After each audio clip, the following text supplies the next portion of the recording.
That was wonderful, Samaya.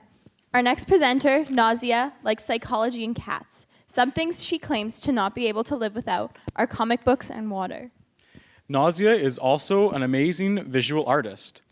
And keep a good eye out and have a really good look at them because all of the slides on her presentation are her own original creations. Take it away, Nazia.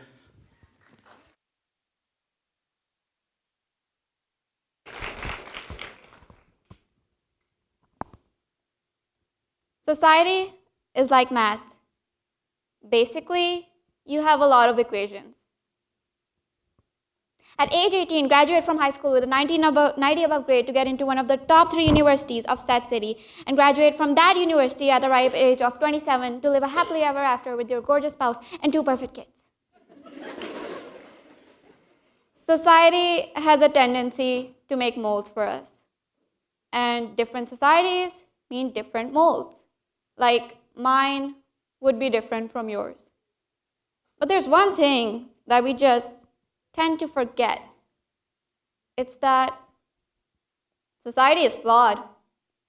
And the people who make these rules are not perfect. And so what I'm eventually getting at is that these rules are not perfect. And these molds are flawed. Life is too complicated to be just governed by a simple set of rules. And you yourself are so complex and ever-changing that it would be nearly impossible to fit into a mold. Granted, I too had a life formula a couple years ago. Having a life plan is not a bad thing, but being highly flexible is really nice. I was gonna be a doctor with charm and intelligence and grace and beauty and money and just an adult all around. But that all changed. Coming to Canada, 2 weeks in, I'm like, I don't want to be a typical doctor anymore. It's like, what? What exactly happened? Well, I had a spiritual awakening. Oh, okay. I was coming out of my previous mold, and it was sort of scary because wasn't I a huge bio nerd? Didn't I love studying and competitions and grades? And what was I going to do with this heaping pile of expectations on my head?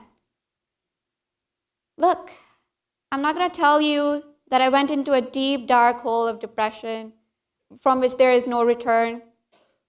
Because duh, I had a spiritual awakening in my back pocket. But others are not so fortunate. I've seen families and friends and strangers and people just suffer because of deep-rooted insecurities and fear and trauma, and the one line that I hate the most, I'm not perfect enough. I'm like, newsflash, you're not supposed to be. There's no such thing as perfect. If you look at our world, our whole world, and grab something from it and just grasp it and look at it, it's not going to be perfect. And it's the same case with you. People are so just hating on their personalities, just hating themselves and just hiding away and concealing themselves. And I don't blame them anymore because the world has become such a cruel place for us now. Suddenly, being quirky means you're weird or non-serious, and being a loner means you have no social skills. Like what? No, okay? We need the thinkers and the loners and the creators and the social. We need all of them. The world needs you. And it's rejecting you at the same time. It's your job to prove to them that you belong here. It's your job to show your worth and to follow the right path of being yourself. And just own it. I know it's hard, been there, am trying to do just that. But that doesn't mean you should just quit. Because what would be life if you just started quitting on everything? Don't quit on yourself. Accept yourself already. I believe in people. I'm not going to be up here and be like, I think you can do anything. without a reason.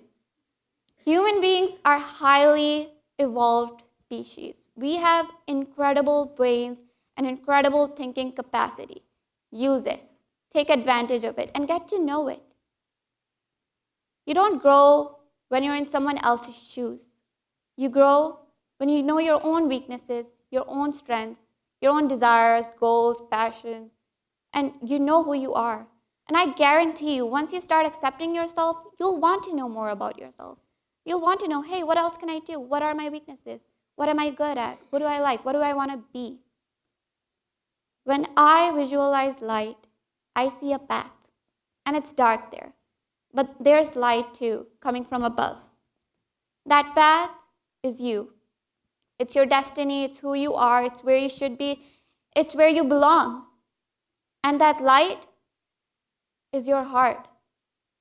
So let it shine through, let it guide you, let it lead you to who you really are. Oh, real time with Nazia, ladies and gentlemen. Adulting and maturity, when most people think about it, it's like for them it's being beautiful and rich and just people chasing after them, and that's success. For me, that's not the case, and that's not a big surprise now. For me, maturity is about being comfortable in your own skin, being confident in who you are, knowing your own skill sets and using it to cope with everyday life. And so when I think about all these things, I'm not afraid anymore. I'm actually excited to be an adult, to be a young adult, to grow up, to have more maturity. I want to know more about everything. I'm going to conclude my whole presentation with this one quote that I recently heard and am in love with completely. It's by the Holy Prophet Muhammad, peace be upon him. He had once said, "Seek the guidance from thy soul. Seek the guidance from thy soul. Seek the guidance from thy soul.